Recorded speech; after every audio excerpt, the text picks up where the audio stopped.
Olá, seja muito bem-vindo, muito bem-vinda ao Conversa Diária. Aqui no meu, no seu, no nosso bate-papo leve, descontraído e cheio de boas histórias para contar. Aqui a gente fala de tudo um pouco, como aquela boa conversa entre amigos. E hoje nós vamos falar com uma psicóloga, consultora de RH. Ela tem muita coisa boa para trazer para a gente aqui. Então nós vamos entender um pouquinho desse universo da psicoterapia, inclusive, né? Vamos falar com Eliane Cristina Stoppa. Seja muito bem-vinda ao Conversa Diária. Obrigada por aceitar o nosso convite. Eu que agradeço, primeiro, Mara, de estar aqui e ter essa oportunidade, né, de falar com vocês, de conhecer, né, esse espaço e poder ter esse espaço também. Então, muito obrigada pelo convite. É um grande prazer estar aqui com vocês todos, tá? Bom, Eliane tem uma história aí de um bom tempo já dentro da área, tanto na área de psicologia, mas mais ainda na área de RH, porque eu comecei antes. Mas antes de falar dessa Eliane, eu quero dizer que eu sou uma grande entusiasta de pessoas. Então, eu gosto das pessoas, eu gosto do ser humano, eu gosto do indivíduo, das suas potencialidades. Eu acho que é isso que me move antes de falar da Eliane profissional, da Eliane psicóloga. Então, o ser humano me move para mais, porque eu acredito nele, eu acho que ele pode muito mais do que ele mesmo imagina, né? Eu sou natural de Lençóis Paulista, mas só nasci lá por causa do hospital, enfim, né? E na época era tudo muito mais precário, enfim, de uma família muito simples, muito humilde. Mas eu vim de Macatuba, né? Que é aqui a 50 quilômetros, 60 quilômetros de Bauru. E aí, a vida toda. Na verdade, Macatuba veio depois. Eu nasci e cresci dentro de uma usina de açúcar e álcool. Nasci em Lençóis Paulista e depois nós fomos morar em Macatuba. Na verdade, eu tinha de 13 para 14 anos, enfim. E aí já estudava lá, né, em Macatuba. E aí depois nós migramos para a cidade, moramos lá há mais de 30 anos, no município de Macatuba, que é onde é o coração mesmo da minha família, enfim. E aí, né, com o processo de formação, trabalho, Macatuba é uma cidade pequena, então eu já estava aqui em Bauru fazendo faculdade, aí já consegui um trabalho, e esse trabalho era fora, era em Jaú. Então, eu ia de Macatuba a Jaú para trabalho e já estava aqui também em Macatuba, ainda fazendo essa transição. Trabalhei em Lençóis também, Lençóis Paulista, depois de um tempo, por essa usina onde eu comecei. E aí já veio Jaú, e depois de Jaú era um grupo grande de empresas. Morei em várias cidades. Morei em Araçatuba, depois eu morei em Guaíra, perto de Jaboticabal. Fiquei lá por um tempo, em Araçatuba por um tempo, e depois eu fui para Piracicaba. E Piracicaba foi o último roteiro aí, mas dentro desta empresa eu circulei em várias cidades e até fora, porque a empresa tinha um grupo grande de usinas. E sempre aí, fazendo a gestão na questão do RH nesse período. Isso. Desenvolvendo pessoas. Isso. Na área de recursos humanos, já entrando nessa usina, eu peguei uma joint venture, né? Que foi uma transição de uma empresa com a outra, uma junção mesmo de uma empresa com a outra, e já entrei no RH.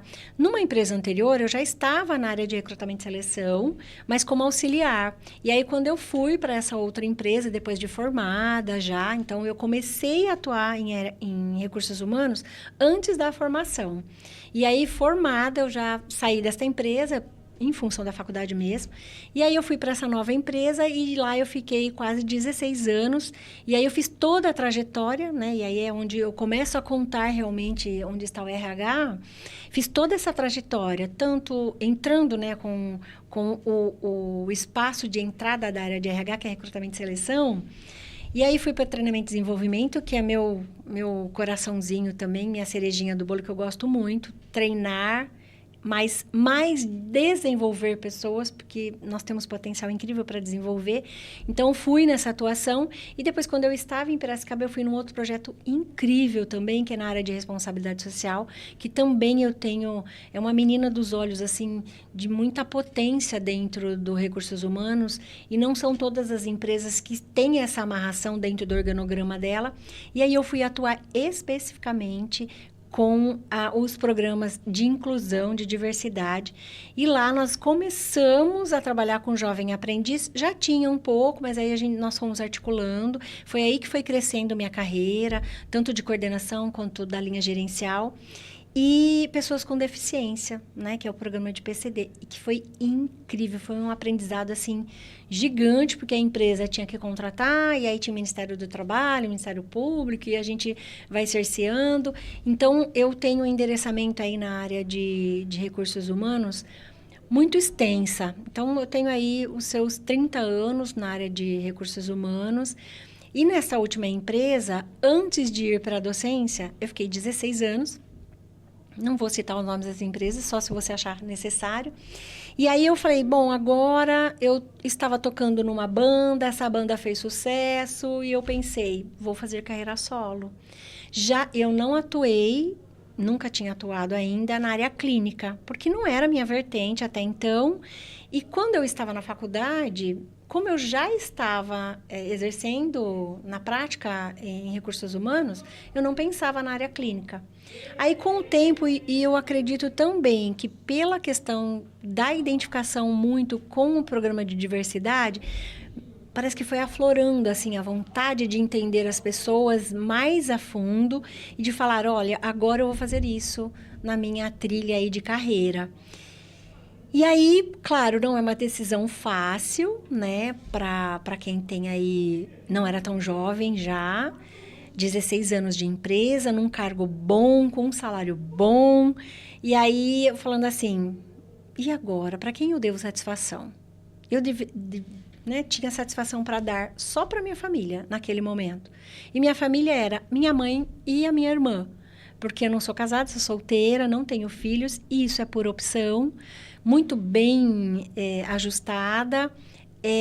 Não por falta de vontade há um tempo atrás, mas depois isso ficou muito claro o porquê. E aí meu pai já tinha falecido, os namoros já não estavam ali. E aí eu falei, bom, preciso conversar em casa, até porque nós não nascemos e não morremos sozinhas, né? Só assim. Então eu pensei, deixa eu me orientar ali para ver se tem algo que eu não estou enxergando. E foi quando eu brinco, Mara, que é bonito, eu falar que eu coloquei meu cargo à disposição. Mas foi quase que isso, né? Eu saí de umas férias, e aí eu vim, conversei com a minha família, voltei. E aí eu estava em Piracicaba, meu pai faleceu durante esse processo, e aí a minha irmã tinha vindo embora, minha irmã morava fora, ela foi ser missionária de uma comunidade que chama Canção Nova, estava lá mais de 10 anos, tem tudo isso para contar o porquê da carreira solo, né? E aí, a minha irmã, quando ela saiu da comunidade, a comunidade abriu uma loja aqui de artigos religiosos e tal. Eu já estava fora de casa, em Piracicaba. Minha irmã viria para Bauru. Não dava para deixar minha mãe sozinha em Macatuba. Foi quando nós decidimos vir para Bauru, e nós estamos a Bauru há mais de 15 anos já, então me sinto bauruense. Eu falava na época de faculdade que eu ia fazer minha carreira aqui em Bauru também, né? Então, foi mais ou menos nesse circuito. E aí eu falei, bom, acho que está na hora, eu consigo, eu estou segura para fazer isso, e eu quero fazer outras coisas com um pouco mais de, vamos dizer assim, de liberdade, inclusive, né? E eu queria muito entender esse ser humano, esse indivíduo, e fazer com que ele percebesse que ele tem potencialidades, né? E saí, coloquei meu cargo à disposição em umas férias, e aí a minha gestora na época falou, Eli, a gente sabe que a empresa não manda embora, nós não podemos fazer isso, vamos negociar tudo isso, e aí a gente só pode dispensar neste período, então você vai ter que esperar até lá. E, na verdade, eu acabei ficando ainda quase que 1 ano e 2 meses ainda, nessa transição, depois para colocar uma pessoa na minha posição, na cadeira que eu ocupava, enfim. E foi muito honesto, transparente, com a empresa, comigo, e foi acontecendo. A minha família apoiou, e aí eu vim embora e falei, é Bauru, já que a família está lá, é Bauru que eu vou. E falei, vou abrir a clínica, e veio, além de desenvolver pessoas, falei, de onde eu posso começar? Porque eu vim de uma família muito simples, muito humilde e que meu pai só falava, vai, filha, porque você pode. Eu não posso te ajudar financeiramente, mas você tem capacidade para isso, então vai, né? Então, eu fui aprendendo isso também e isso a gente gera muita segurança para a gente, né? E eu falei, bom, então eu tenho todo um aparato psicológico aqui para ir atrás e correr atrás do prejuízo, porque financeiramente a gente vive, né, com uma questão financeira e eu não poderia me dar ao luxo. Claro que daí, 15 anos de empresa, eu saí com um valor bem bacana, que deu para me restabelecer, me estruturar, abri a clínica, meu consultório. Que você tem hoje. Isso, abri meu consultório, botei, e hoje não é mais assim. Quando você fala clínica, é ainda voltado para recursos humanos, a consultoria, ou também tem a relação com a psicologia? Na verdade, foi o contrário. Foi primeiro abrindo a clínica para fazer psicoterapia. Tá. Aí, depois, eu comecei a expandir, porque já era um olhar, né, um plano de fazer consultoria de recursos humanos. E aí, tem muita história por trás disso ainda. Então, eu abri porque eu não tinha tido essa experiência da psicoterapia, de atuar como psicóloga clínica. E eu falei, eu vou começar por aí. A sua formação começou, então, na parte como psicóloga, a primeira formação? A formação é psicóloga, mas RH foi depois, mas entendi. A formação, psicologia, o RH veio antes de eu ser formada.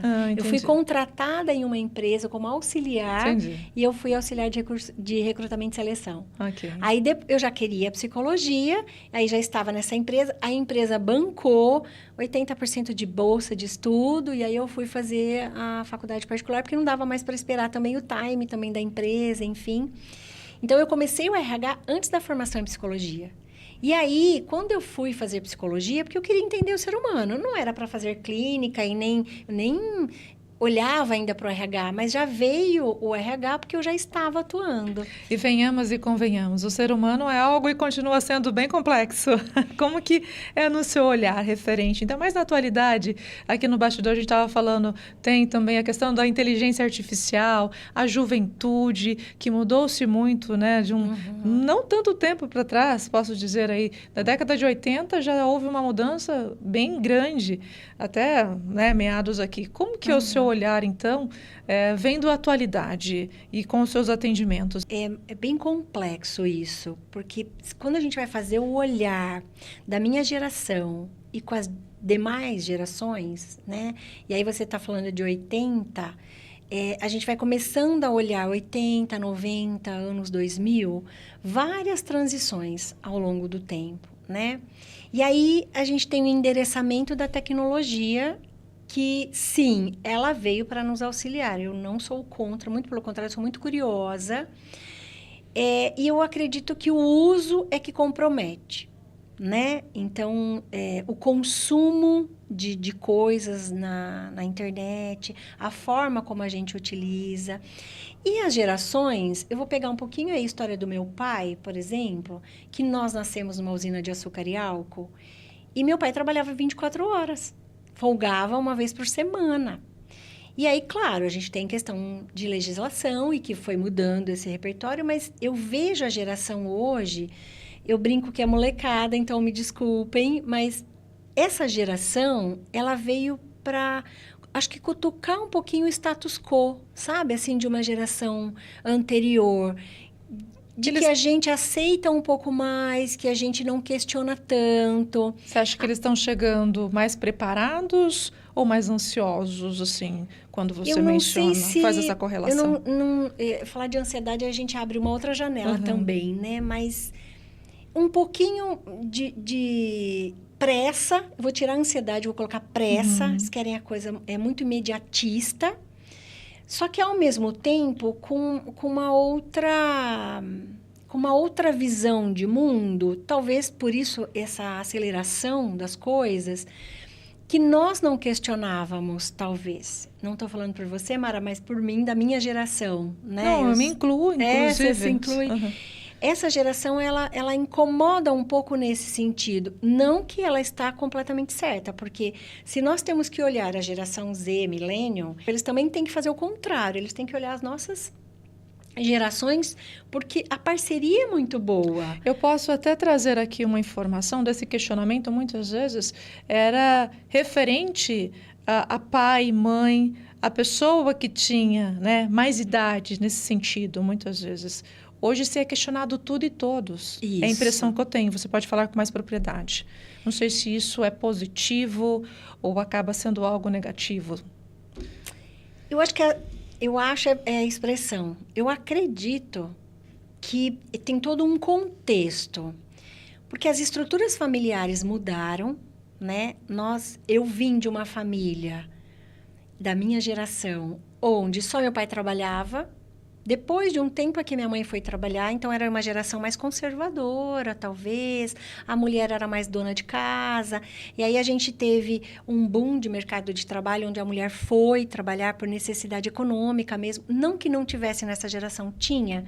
Mas era um pouco menor o endereçamento capitalista, talvez. A gente vivia com menos. Hoje tem muita informação, tem muita questão de validação do que eu tenho, do que você tem.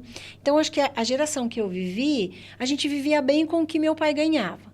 Essas novas gerações, talvez, eu vou colocar um pouquinho, talvez mais 90, eu acredito.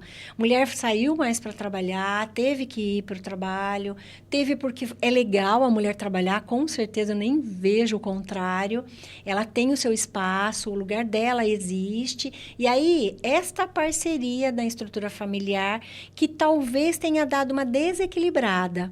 E aí, os pais muito fora, as crianças muito em casa e sem muito essa estrutura. E quando eu falo de estrutura, é o quê? Diálogo, comunicação em casa. Então, aí o que aconteceu com o advento, que eu chamo da tecnologia, da internet e dos nossos aparelhos eletrônicos na mão? Os pais foram dando. Mais cedo, por isso, fica quieto, dá também, não generalizando, porque nós temos sim famílias mais estruturadas que dialogam mais, mas a gente também não aprendeu a dialogar. A gente vai dialogando, né? Então, a gente vai aprendendo isso e, claro, nossos pais têm responsabilidade sobre isso. E eu costumo dizer que eles deram o que eles conseguiram dar e daqui para frente é nós que temos que trabalhar para isso. Mas essa diferença nas gerações é por isso. Eu vivi uma geração que a minha mãe estava mais em casa, a educação estava um pouco mais próxima, a gente saiu para a escola um pouco mais tardiamente. Hoje a gente vê bebês de 1 ano, 2 anos já indo. Não é ruim também, gente, mas que é um outro olhar para tudo. E aí os pais chegam mais cansados, às vezes tem pais e mães que têm dupla jornada, né, de trabalho, e aí a educação vai ficando ou vai sendo de fato terceirizada. E aí essa estrutura familiar, por isso que tem muita questão no meio da internet, redes sociais, filmes, séries, que estão retratando essas novas modalidades, porque uma criança hoje que eu falo que é criança, mas hoje não é mais de 12 anos, não é mais criança. Eles já têm uma conotação de mundo, uma diferença de mundo, que eu com 11 era muito diferente, né? Então, o acesso à informação hoje é muito rápido, ele está na mão. Essa criança, pré-adolescente, aí adolescente, já tem a informação. Então, acho que isso é que modifica um pouquinho aí, ou até muito, porque a base familiar ela foi modificando ao longo do caminho. E, de novo, não estou culpabilizando pai e mãe, porque existe uma necessidade socioeconômica de ir trabalhar e tal, mas que não foi lapidada para pavimentar a estrutura educacional em casa. Nós não podemos falar que a escola educa só. O que a gente diz aí, né? A escola ensina e a educação deveria ser em casa. Mas também, sim, precisamos dar a mão para a escola, óbvio. E hoje é a questão de cultura que a gente fala, sem conhecimento. O conhecimento é a única coisa que ninguém tira da gente, né? Então, sem conhecimento, sem cultura, a gente não vai em lugar algum. Então, acho que essa estrutura que ficou um pouco mais empobrecida e a gente vai se alimentando do que vai sendo dado para nós ao longo do caminho aí e com acesso à tecnologia, o mau uso de redes sociais. Vejo jovens atendo casais, família, criança não, porque não é minha área, mas jovens acima de 15, 16 anos, e que vão se moldando e se lapidando por esse movimento da rede social. Eu brinco com alguns casais que eu atendo, vocês estão discutindo a relação pela rede social, se eu curto ou se eu não curto, porque o ser humano, a identificação dele está indo muito da validação, né? Então, quantos likes eu tenho? Se não tenho like, eu posto por quê? Por que eu estou postando? Então, a tecnologia, ela veio para ajudar. E no cenário profissional, mais ainda. Nós estávamos conversando há pouco, né? Sobre se a inteligência artificial e a tecnologia vai tirar as nossas profissões, o mercado de trabalho como vai ficar. Eu acho que ainda vai muito tempo. A gente tem que olhar também o nosso cenário econômico, o quanto de robustez a gente tem desse cenário econômico para trazer tecnologia. Mas a gente falou mesmo do avanço rápido que está sendo. Mas eu acho que ela veio para contribuir. Acho não, gente, a força de expressão. Ela veio para contribuir e nós precisamos, é importante para nós dar o endereçamento correto, fazer um uso mais consciente.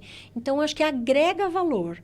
Então, agrega valor para a família, para o profissional, para o indivíduo, para esse ser humano que tem muita potencialidade. E em relação a isso que nós estamos falando, né, quais são os temas mais procurados por você, seja tanto na questão da terapia ou até mesmo na consultoria, né, da gestão do RH? Quais são os temas mais procurados por você? Olha, Mara, para as orientações, né, no dia a dia. Isso. Mas olha, nós vamos fazer o seguinte, nós vamos para um rápido intervalo, aí você responde para a gente já já. Tá ótimo, tá bom? Até mais. Então nós vamos para esse rápido intervalo e voltamos já já. Continue com a gente, não saia daí, até mais.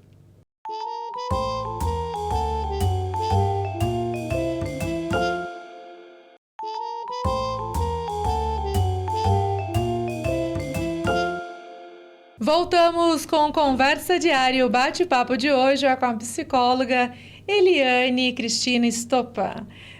Então, antes do intervalo, eu havia deixado uma pergunta em aberto para refletir, pensar um pouquinho, referente, né, justamente quais são as demandas mais procuradas, né, que as pessoas te procuram mais para, tanto na questão da ajuda emocional, também nessa parte da análise que você é consultora de RH. Conta pra gente e, claro, já aproveitando, algo mais que não foi perguntado que queira complementar. Mara, nós estávamos, né, falando nesse intervalo aí de várias coisas e o quanto tem assunto para falarmos, né? E aí, essa pergunta ela é muito pertinente, né? Quando a gente olha para o contexto do atendimento clínico, que é a psicoterapia, e da consultoria de RH. Tem muitos temas que se conversam, inclusive, né? Porque a gente está falando do ser humano. Então, na clínica, como eu atendo jovens, adultos, família, casais, vem muitos temas. Desde um relacionamento que não deu certo, e aí a gente vai aprofundar isso, quanto de ansiedade, depressão, síndrome do pânico, enfim, separação, mau relacionamento familiar.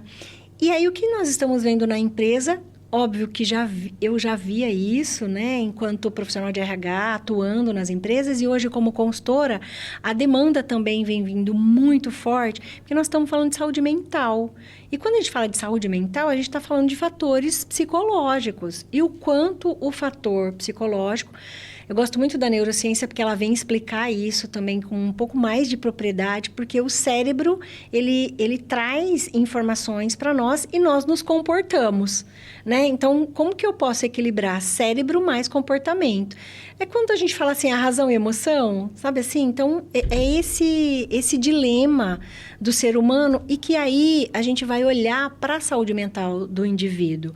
Tanto no ambiente clínico, que é óbvio, todo o contexto que ele traz está atrelado à saúde mental, né? E na empresa, a gente vai falar de saúde mental como um todo, porque as pessoas também têm síndrome do pânico, estresse, depressão, porque ela não vive só a empresa, ela tem a vida dela. E como ela faz esse casamento dar certo, né? Essa parceria do pessoal com o profissional. E hoje, a gente tem aí a síndrome de burnout, que ela é específica do ambiente profissional e é esgotamento mental dentro do ambiente que a pessoa está trabalhando. A partir desse ano já veio, nós já tivemos uma legislação que foi aí fomentada, que chama a nova norma regulamentadora, NR1, né? Então, norma regulamentadora NR1. Quem cuida disso dentro das empresas, especialmente? A área de segurança do trabalho, mas aí é uma equipe multidisciplinar. O que o Ministério do Trabalho vem fazendo com isso?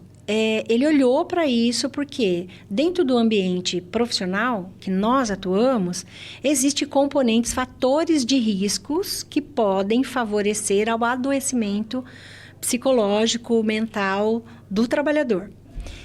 Esse ano já era para ter sido mapeado, as empresas, enfim, e o Ministério resolveu falar o quê? Vamos segurar um pouco, vamos deixar as empresas se adequarem a essa nova norma e a partir de maio de 2026 vai ser com mais rigor e com autuação do Ministério, com visita do Ministério. Então, as empresas elas têm que se adequar e olhar internamente esses fatores de riscos aí, psicossociais, ambiente, estresse, a carga horária de trabalho muito densa ou muito fora de hora, pressão por resultados, assédio moral, enfim, tudo isso é um fator de risco que pode afetar ou acentuar ainda mais a saúde mental do trabalhador.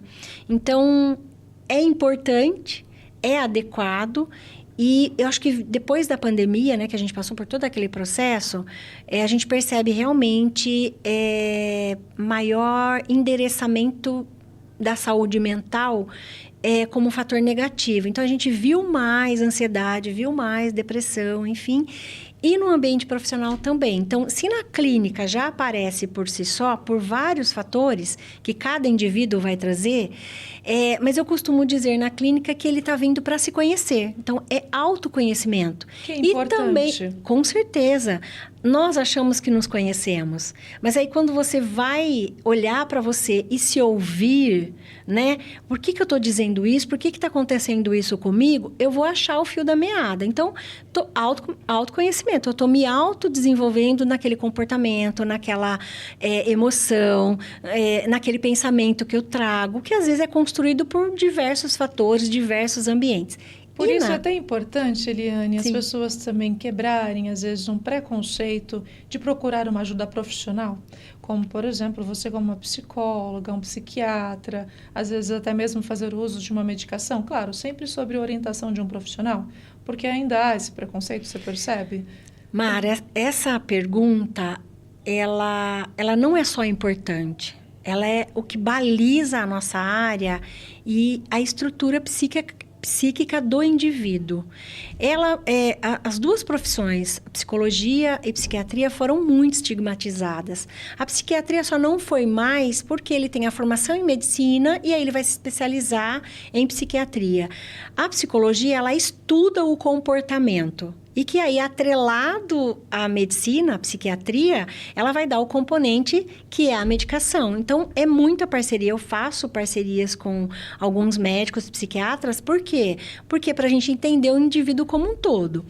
Então, na clínica, a gente tem esse processo e o indivíduo que vai lá buscar autoconhecimento, que eu não falo ajuda, é autoconhecimento, ele vai se conhecer um pouco mais, vai se aprofundar no que ele está trazendo, nas emoções, nos pensamentos, no comportamento, por que ele está agindo de forma X ou Y.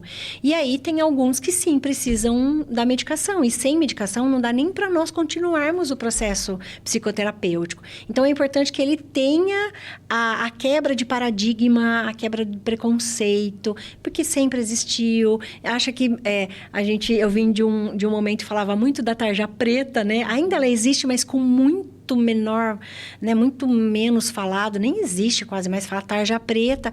E a gente vem desse cenário e ficou isso, e que terapia e psiquiatra é para louco. Então, se for assim, de médico e louco, todo mundo tem um pouco, não é assim que diz o ditado? É coragem para ir lá e falar aquilo que você não tem coragem de dizer para ninguém, mas com a vertente de que, peraí, eu preciso entender isso que está acontecendo comigo. E o mais legal disso é que as empresas também tinham um preconceito quando falavam, psicólogo, ele vai vir aqui, vai querer fazer terapia com todo mundo. Não é isso. A gente vai agregar valor para o resultado da empresa. E fazer esse mix do psicológico com o comportamento é onde o profissional vai performar, é onde ele vai entregar o resultado para a empresa. Então, assim, nós temos fatores de risco, que é o ambiente, acidentes de trabalho e tal, mas é fator psicológico às vezes, uma falta de atenção dele, o próprio ambiente, sobrecarregar ele de uma demanda. Então, acho que mais do que na hora chegou o momento de olhar para esse ser humano, para esse indivíduo como um todo, e as empresas estarem nesse momento também. Nós até começamos também o bate-papo, você se apresentando, falando que, né, o que te faz e te motiva no seu dia a dia são as pessoas. Isso. Você ajuda também nessa transformação, nesse autoconhecimento, né? E quando a gente fala sobre a inclusão, que também faz parte, né, de toda a sua trajetória profissional. Você já trouxe um pouquinho aqui, falando a respeito, e trazendo um pouquinho desse cenário da inclusão. Gostaria que você comentasse também. E também estamos caminhando para o final do nosso bate-papo. Eu vou pedir que, na sequência, você deixe também um recado, aquilo que estiver no coração para quem está nos acompanhando. Tá. Mara, quando a gente vai falar de diversidade, né, que eu acho que é essa... Quando a gente vai falar da pessoa diferente ou do indivíduo diferente, todos nós temos algo. Eu não precisaria usar óculos se eu não tivesse uma dificuldade, né? Então, e aí as diferenças minhas, eu sou mais branca, você é mais morena. Então, a gente já tem. Você pode torcer para um time X e eu para um Y. E o quanto isso está dando divergências. Então, essas diferenças... elas deveriam ser somadas na vida dos indivíduos, mas ainda não é. Por quê? Por fatores culturais, por falta de informação, por informação errada, por uma leitura mal interpretada.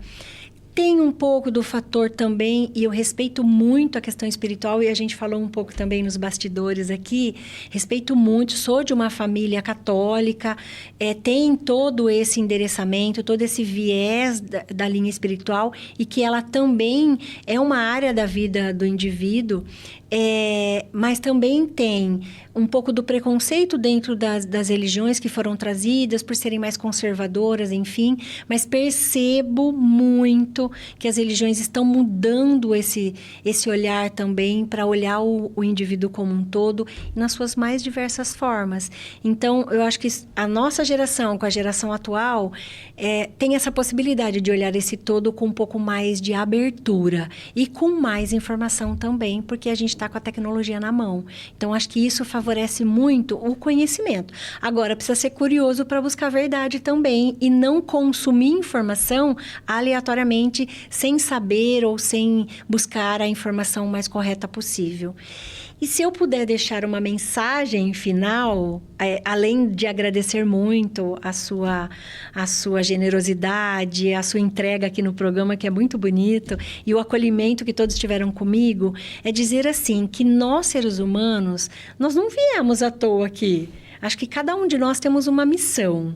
E se me foi concedida a missão de ser psicóloga e trabalhar com o indivíduo, e que ele tenha coragem de saber quem ele é, porque precisa ter coragem, nós vamos extrair dele a maior potencialidade que ele nem sabe que ele tem, né? Então, o ser humano, ele é essa criatura aí que veio para transformar esse mundo, e eu acho que está nas nossas mãos essa transformação do mundo.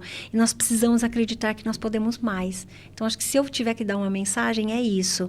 Independente de recurso financeiro, independente... É conhecimento, é buscar conhecimento, é ter atitude para isso, né? Porque conhecimento sem atitude também não vai trazer nada. Então, vá atrás, vai buscar seus sonhos, vai buscar uma realidade mais favorável, porque ela existe e ela é possível para todos nós. Precisamos ser mais seguros e acreditarmos, né? Olha, muito obrigada por aceitar o nosso convite para vir aqui contribuir um pouquinho mais, né, com cada um de nós, porque confesso que te ouvir, né, para mim aqui, estou aprendendo muito mais ainda. Obrigada, e tendo altas Mara. Reflexões, inclusive. Obrigada, Mara. Né? Obrigada. Desejo para você sucesso, que você continue exercendo essa profissão tão importante, ainda mais na atualidade, né, que as pessoas possam realmente procurar profissionais e também busquem essa autoajuda para que possamos serem pessoas melhores. É isso mesmo. Eu que agradeço. Muito obrigada. Viu? Sucesso. Obrigada para nós. Obrigada. Então, hoje nós encerramos o bate-papo com Eliane Cristina Estopacha, psicóloga que procura fazer a diferença por onde passa por meio da sua profissão. E claro, né, pelo comportamento dela, a gente vê também da espiritualidade que ela realmente busca fazer a diferença como ser humano. Aqui, então, eu vou deixando para você o meu forte abraço e a minha imensa gratidão por você nos acompanhar até aqui. Até o nosso próximo encontro. Tchau, tchau. Tchau, tchau.